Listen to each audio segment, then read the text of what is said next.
Dans cette vidéo, je vais vous présenter comment construire un graphique ainsi qu'une droite de régression.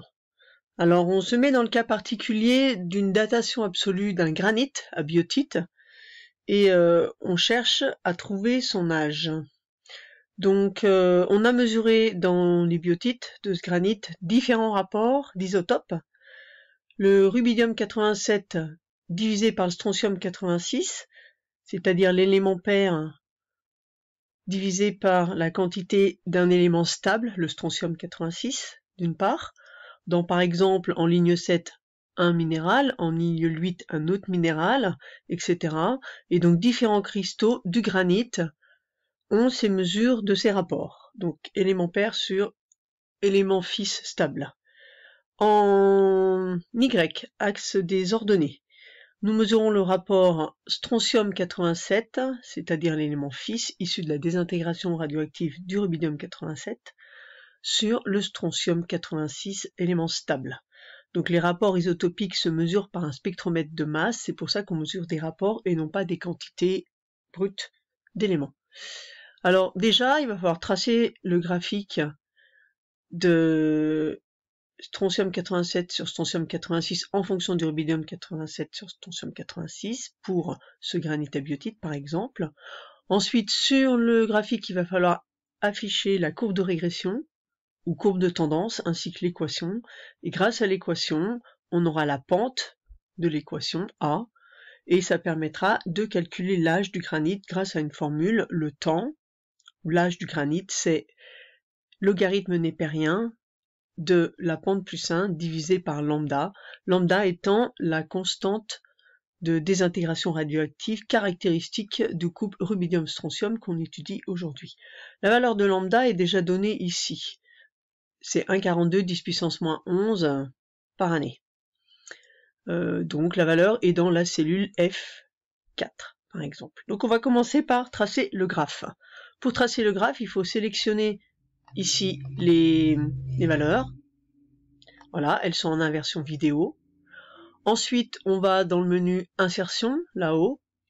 Dans les graphiques recommandés, on peut cliquer celui qui est proposé par défaut, c'est le graphique nuage de points, et c'est celui qui nous convient puisque c'est le graphique de Y en fonction de X. Le voilà tracé. On voit que tous nos rapports ici, les valeurs pour la dizaine de cristaux, sont des points qui s'alignent à peu près selon une droite. Ensuite, il va manquer les noms des axes, des abscisses et des ordonnées. Pour cela, on peut cliquer ici sur éléments du graphique et cliquer sur titre des axes pour ajouter les titres. Et tant qu'à faire, on va aussi directement ajouter la courbe de tendance. Et on y reviendra après. Ensuite, il va falloir remplir les titres des axes. Donc ici, si je me mets sur l'axe des Y, il s'agit du rapport, voilà, du strontium 87 sur strontium 86, donc l'élément fils divisé par un élément stable de référence. Ensuite, sur l'axe des abscisses, il s'agit cette fois-ci de l'élément pair, donc rubidium 87 divisé par l'élément stable, strontium 86. Et du coup, le titre du graphique, c'est l'évolution de ces deux rapports, l'un par rapport à l'autre. Donc du rapport Y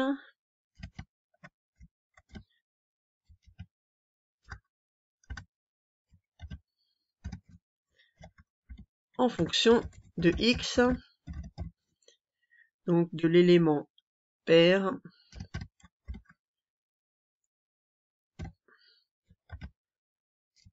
par rapport à l'isotope stable de référence dans le granit à biotite que l'on cherche à dater. Donc voilà, nous avons du coup un graphe qui comporte une droite avec un titre à l'axe des abscisses, un titre à l'axe des ordonnées et un titre global du graphe.